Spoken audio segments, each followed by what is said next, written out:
I'd like to start the video by thanking user Leadfoot66 of Corvette Forum who wrote this guide and posted it for me.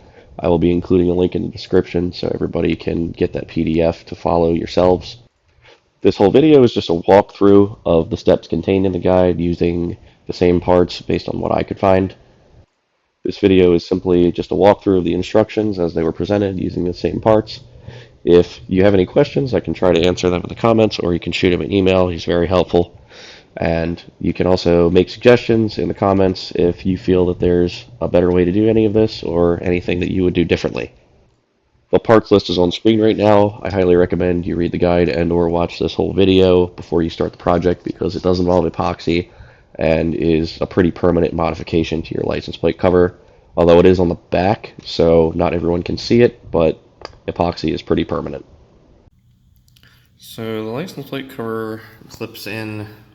There's two on the bottom on each side, and there's two on the top on each side.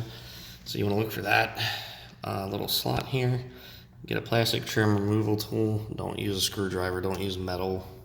You will hurt something. And you just want to pry outward like that. And then go in and work your way around.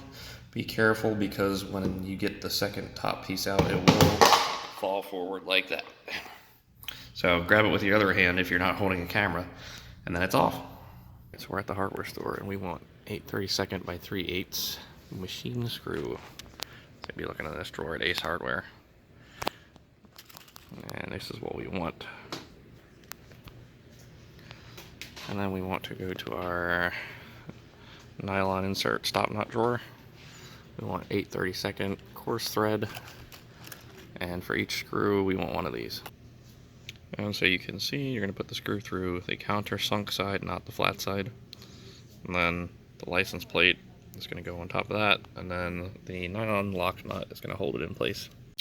Alright, so next we want to grab our plate cover. And we want to put a microfiber over it, or something soft, to avoid scraping. We grab our plate, and we want to bend the curvature in it to match the cover here. So I bent mine by hand just in the air, and then I'm going to put it on here to make sure the curvature is fine, and the magnets are going to pull it towards the plate cover anyway, so not a big deal, but just try and get it as flush as possible. So set that aside, we don't need that right now. What we're going to do is we're going to put the countersunk side of the magnets facing the back. Then we're going to drop a screw in each of those. Oh, magnetic. So you get the screw through the hole. You do that there, and then on the other side, the screw stud is going to be sticking out. You put the nut there, and you tighten it down. It's funny, the wrench is actually held in place due to magnetism. So you can just hold that like that. Screwdriver the back. Obviously the wrench will spin. I can't record this with one hand, but hold the wrench so it doesn't spin. Tighten this. Alright, so that's how it should look. The stud is just long enough that it doesn't stick out, or just short enough. It only sticks out a little bit on the nut.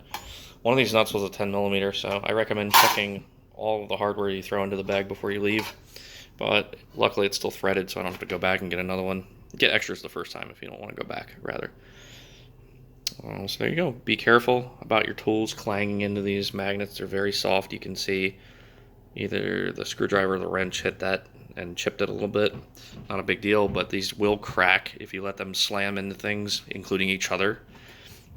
So be very careful with these. See? Be very careful with these magnets because they're very soft. Now you have to figure out where to put the magnets on the back.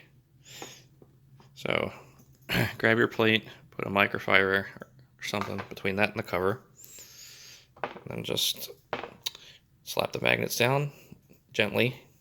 So you just want to put it into place, and because of the attraction, it'll basically go into place by itself, but that's what it should look like. And what you can do is take a tire paint pen, some other kind of marker, and you can outline them. You won't be using the hole in the middle, so you could use that too if you just want to center on a dot or something. But that's what I'm going to do. And you can also stack the magnets too high, which is why there are 12 recommended, because each of these on the back will have 2. And as you can see, the flat side is against the plastic, and then on top of that, same orientation, the magnet just goes on top, and that'll just increase the strength that the license plate has to attract to. So here's what my bag looks like at Ace Hardware. And so they're in place, used plenty of epoxy. Now you want to go out to the hobby store and get yourself some peel stick felt. Put on the license plate anywhere you think it's going to rub. Big part here is where the screws are, because they are going to slam into the front of the license plate cover, and they can't really scratch that. And then the edges of your license plate are pretty sharp. Any kind of corners are generally areas you want to cover. This is the general template, but you can just do the whole outline if you want.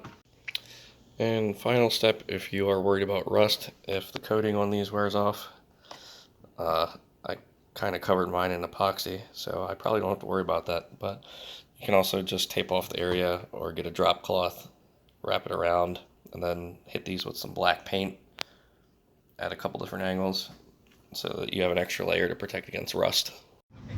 So here I am out and about at a car meet, and I got my front plate on, so I don't get a dumb $70, $80 ticket, whatever the hell it is, repair order, and my plate just pulls right off, bends a little bit, so typically you'd use 2 hands.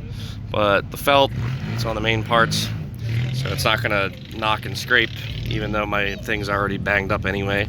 And then if I want to put it back on, it's kind of hard to mess it up because the magnets will just snap right into place, and you may have to bend it back a little bit every now and then if you're taking it off a lot. But I would say this is better than drilling or wearing that stupid looking front plate mount.